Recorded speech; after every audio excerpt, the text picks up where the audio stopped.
تو کہ میرا چاند ہے میری شبستہ میں اتر کر میری بے نوری جاں پر کسی دم ایک نظر آگ کے شعلے کو پروئے خس و خاشاک کیا برق کو گرنے میں کوئی خوف کیسا باک کیا۔ اے اللہ تعالیٰ تو چاند ہے میری محفل شب کی طرف گزر فرما اور ذرا کچھ دیر کے لیے میری جاں کی بے نوری ملاحظہ فرما۔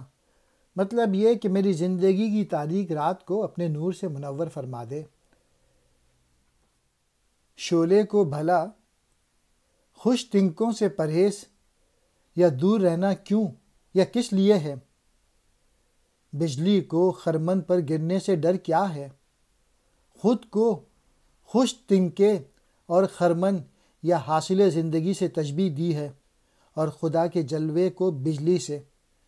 گویا اس انداز میں یہ اللہ کے حضور آرزو یہ التجا ہے کہ میری زندگی کو اپنے دیدار کے جلوے سے منور فرما دے۔